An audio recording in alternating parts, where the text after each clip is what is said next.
Barchaga assalomu alaykum. Bugun 3-aprel soat 12:11 daqiqa o'tdi va bugungi darsimizda Cambridge 16-testni birinchi passajini ishlab ko'rishga harakat qilamiz va bugungi darsimizda topigimiz Nutmeg, a valuable spice va bu qismda birinchi navbatda siz e'tibor berishingiz kerak bo'lgan qism bu so'zlarni yodlashga e'tibor berish va so'zlarni yodlashga harakat qilamiz va bu kurs davomida bu qismda valuable keyword demak qadrli, qiymatli, spice ziravor va bu qismda biza qilishimiz kerak bo'lgan ish bu savollarni o'qishimiz va savollarga javoblarni topishimiz kerak bo'ladi va bu qismda o'zingiz ko'rgansiz birinchidan 4-gacha bo'lgan savollar feelings gap, 5-7-gacha bo'lgan savollar true false not given va 8-13-gacha bo'lgan savollar yana feelings gap bo'lgan ekan. Xo'p, endi nima qilishimiz kerak? Endi birgalikda savollarni o'qish va ularga javob topishimiz kerak bo'ladi va ko'pchilik o'quvchilarda masalan ba'zi bir o'quvchilar tekstni hammasini o'qib olgan holda keyin savollarga qarashadi yoki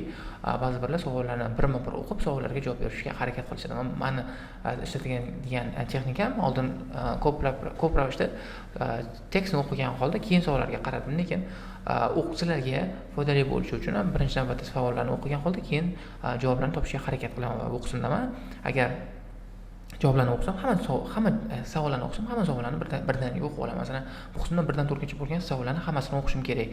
Sizga maslahat berardim, savollar tartibda keladi, ya'ni 1-chi, 2-chi, 3-chi, 4-chi tartibda keladi va asosiy sabab, o'sha hamma savollarni o'qib olishimga asosiy sabab, chunki masalan, tasavvur qiling, 3-chisini topib olsam, 3-chi savolga javobni 1-chi, 2-chidan oldin topib olsam, bu degani 1-chi, 2-chi savolga javobni o'tkazib yubordim degani va shu orqali men o'zimni vaqt sarflashimni yoki vaqtni bekorga behuda sarflab yuborishimni oldini olishim mumkin bo'ladi. Shuning uchun ham har bitta hamma savollar birdaniga o'qishga harakat qilaman. Sizda ham shunaqa imkoniyat bor, siz ham shunaqa qilishingiz mumkin. Xohlasangiz shunaqa qiling. Agar xotiringiz masalan hammasini yodlab ola olmasangiz yoki hammasiga e'tibor bera olmasangiz, faqatgina ikkita savol bilan cheklanishga harakat qiling va bu qismda o'zingiz bilganingizdek feelings gap savol turlarida biz birinchi qiladigan ishimiz bu savol demak mikrofon mana ishlayapti. Birinchi qiladigan ishimiz bu instruksiyalarga qarash. Demak, instruksiyalarda one word only deb yozishibdi. Adashib ketdi-da. One word only deb yozishibdi. Xo'p, one word only dan keyin o'qishimiz kerak. The nutmeg tree and fruit. Demak, bu qismda faqatgina tree va fruit haqida gap ketar ekan, boshqa narsa haqida emas. The leaves of the tree are. Xo'p, leaves barglari are in shape. Demak, bu qismda in shape va leaves keyword. Leaves barglari qanaqadir shaklda bo'lar ekan, o'sha shaklni topishimiz kerak bo'ladi. Bu circular bo'lishi mumkin, square bo'lishi mumkin, pentagon bo'lishi mumkin. O'zingiz ko'rasiz endi bu qismini. The surrounds the fruit and breaks open when the fruit is ripe. Xo'p, surrounds keyword, breaks open keyword. Nimadir z bilan boshlanadigan nimadir demak bu ism mevani o'rab turar ekan va fruit is ripe ya'ni meva yetishganida breaks open ya'ni yorilib ochilar ekan. 3-qism the is used to produce a spice nutmeg. Something is used to produce. Xo'p, demak nimadir ishlatilar ekan spice nutmegdan ishlab chiqarish uchun. Covering known as the aril is used to produce. Xo'p, aril ishlatilar ekan nimanidir ishlab chiqarishda. Ko'rasiz. Tree has yellow flowers and fruit. Yellow flowers and fruit. Demak, bu qismda e'tibor berishingiz kerak. Ko'pchilik o'quvchilar oxirgi qismlarni va to'liq gap berilgan qismlarni e'tibordan chetda qoldirishadi va bu katta xatolardan biri hisoblanadi. Tasavvur qiling, chunki agar 4-3 savollarni bu qismda yoki birorta savolni topa olmasangiz, keyin esa undan keyin keladigan informatsiyani boshqa o'sha tekstda ko'rib qolsangiz, to'xtang, deysiz. O'tkazib yuborman-ku, orqaga qaytishim kerak va topishim kerak deysiz va shuning uchun ham bu texnika yordam berishi mumkin bo'ladi. Suv ichib olmasam bo'lmadi. Olaman.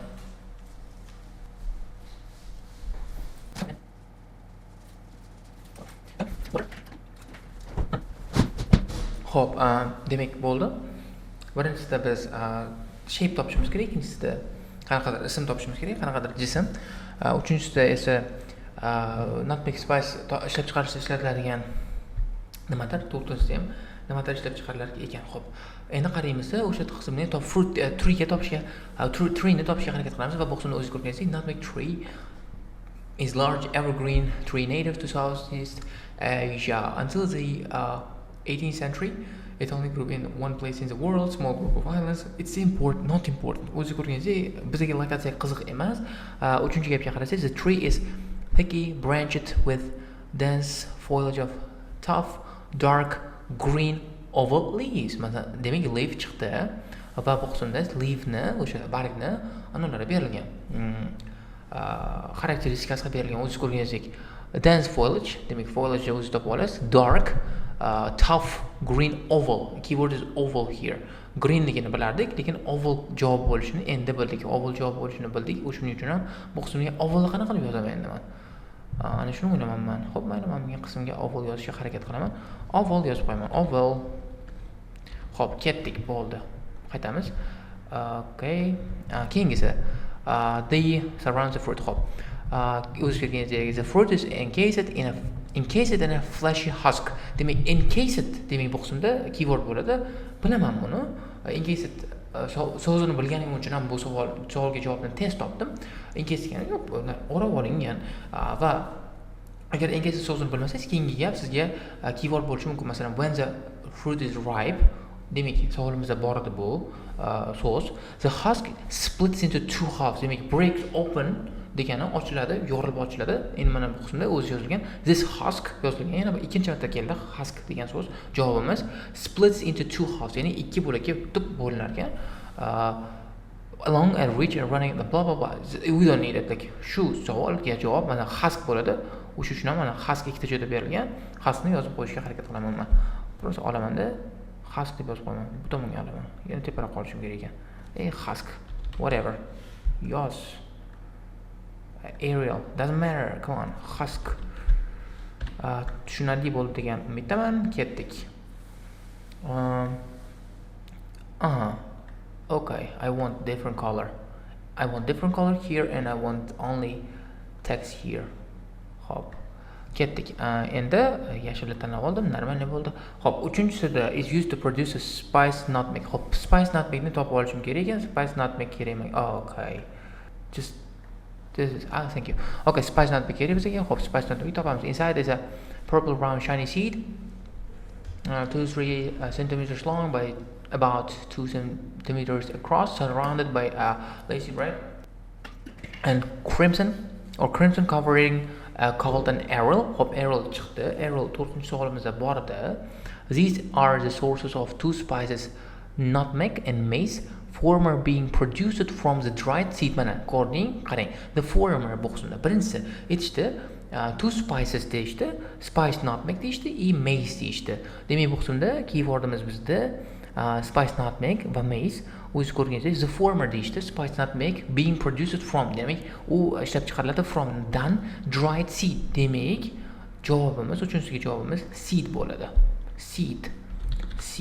Dried seed yozardim, lekin bitta savol so'raganim uchun ham faqatgina yozishga majburman.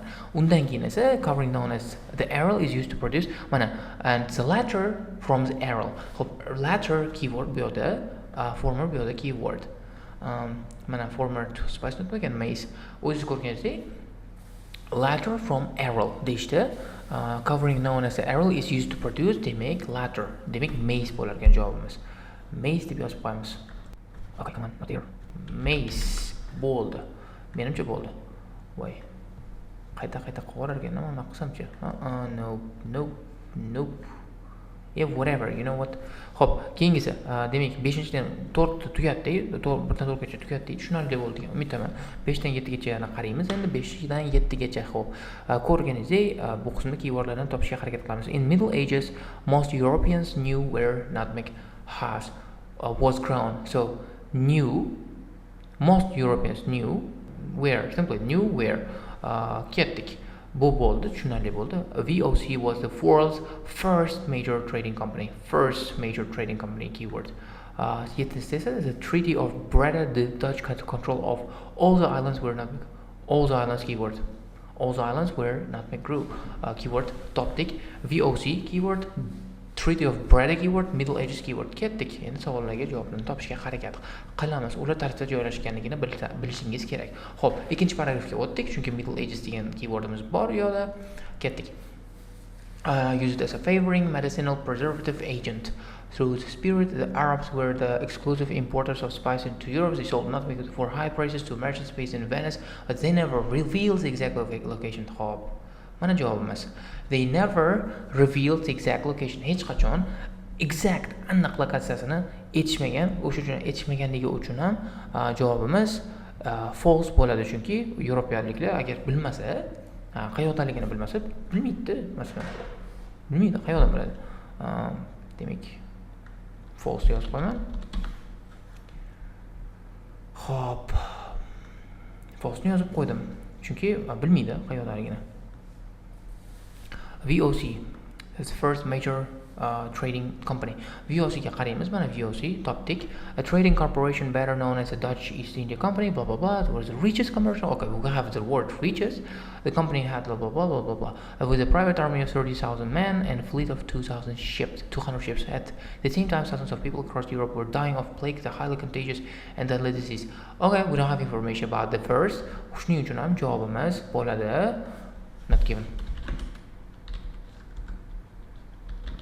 Not given. Not given. Chunki the richest deyishdi, mayli, richest mazel tov, whatever.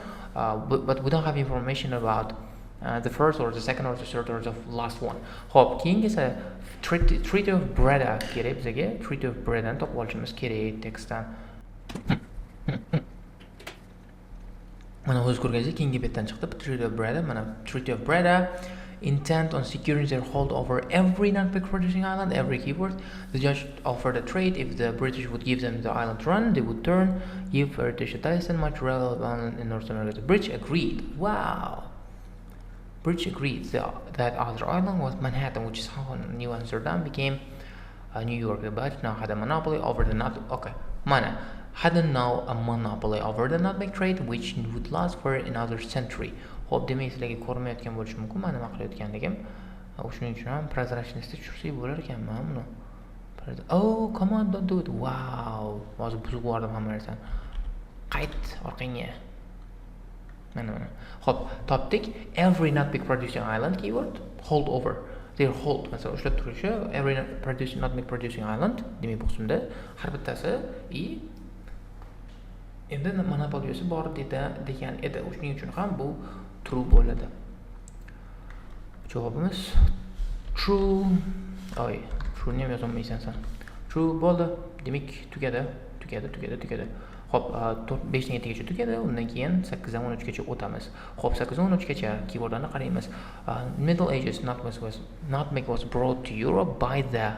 Xo'p, olib kelingan kimlardir tomonidan yoki nimadir tomonidan by the. Xo'p,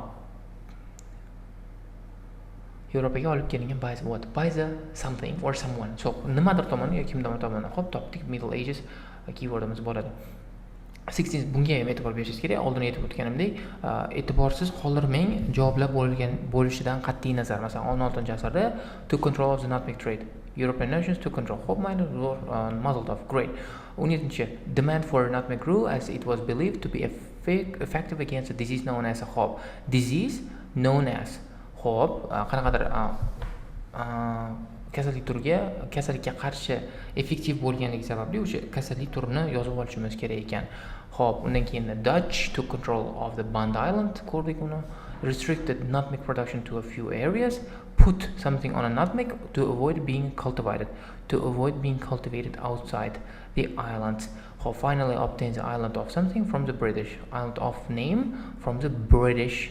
Xo'p, 18-asrda esa nutmeg plants were secretly taken to a location bo'ladi. 1778-yilda half the Bandas Island nutmeg plantations were destroyed by a. Xo'p, nimadir tomonidan yoki kimdir tomonidan destroy qilib yuborilgan o'sha narsani topib olishimiz kerak. Kimlar tomonidan destroy qilinganligi. Xo'p, kimlar yoki nimadir tomonidan destroy qilinganligini topishimiz kerak. Keling, birgalikda ishlaymiz. Chunki bu qismda hammasi keyword bor. 1778 masalan o'qitdan boshlasham bo'laman. Chunki 1778 yonda turibman. Xo'p, mana yozib qo'yibdi. Next in 1778 a volcanic eruption in the Banda region caused a tsunami that wiped out half the nutmeg groves. Grove degani o'sha anonga o'xshaydigan o'sha anoda what is it? Daraxt simply. Volcanic eruption in the Banda region caused tsunami. Xo'p, demak vulqon bo'lgan, vulqon tsunami qilgan, tsunami wipe out qilgan. Wipe out keyword chunki wipe out ko'p keladi. Wipe out destroy degani, wipe out shuning surib yo'q qilib yuborish degani. Bu so'z bizga kerak. O'shuning uchun ham e'tibor berishlaringizni so'rardim. Xo'p, demak, tsunami wipe out half of the nutmeg crops. Demak, tsunami yo'q qilishgan ekan. Shuning uchun ham 13-savolga tsunami yozib qo'yamiz. Tsunami javob bo'ladi. Xo'p, ketdik endi. Yana qaytamiz. Savollarimizga 70-yilda ko'rishimiz kerak. Nutmeg plants were secretly taken to location. 70-yilda qayoqqadir borishgan ekan. A French named Pierre Poivre successfully smuggled nutmeg. Smuggle degani o'sha kontrabanda orqali olib o'tish, nimadir qilish degan o'sha narsaga ham e'tibor berishingiz kerak. Smuggling, drug smuggling, yaxshi so'z, bu so'zni yodlashingiz kerak.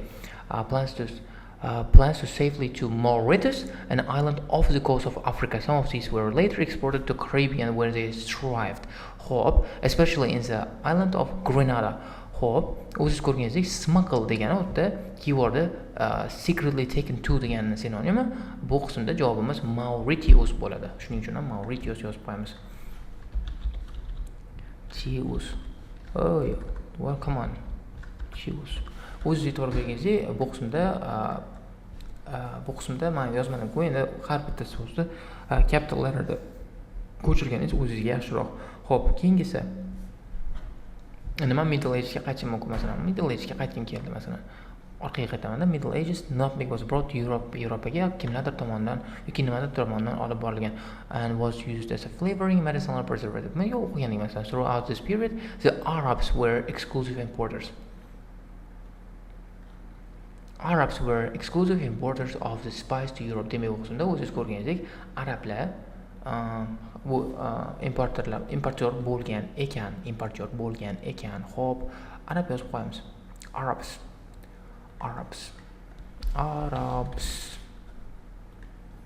Xo'p, keyingi savolimiz 16-asrga o'tib ketdik. 17-asr kerak bizga. 17-asr примерно mana shu qismdan boshlansa kerak ekan. Mana 1602-yil o'sha 17-asrga to'g'ri keladi. 1602-yil o'zingiz bilishingiz kerak. Shuning uchun ham mana shu qismdan o'qishni boshlaymiz. O'zingiz ko'rganingizdek, disease known as, demak, qanaqadir kasallikni davosi deb hisoblashgan ekan. Xo'p, o'qiymiz. Birinchi qismi o'zingiz ko'rganingizdek, VOC, Dutch East India Company haqida edi. At the same time, thousands of people across Europe were dying of the plague, demak, plague degani o'lat degani, o'qib olishingiz kerak, yodlab olishingiz kerak bu so'zni ham. Highly contagious and deadly disease. Doctors were desperate for a way to stop the spread of this disease and they decided nutmeg held the cure. Xo'p, doctors were desperate, отчаянно degani topib olishingiz kerak. To stop the spread and they decided that nutmeg held the cure. And held the cure degani nutmeg o'sha cure-ni, ya'ni held the cure o'sha davosi nutmegda bo'lgan deb tushunishgan. Shuning uchun ham bu qismda kasallikning ismi plague bo'ladi qolsin. Plague deymiz.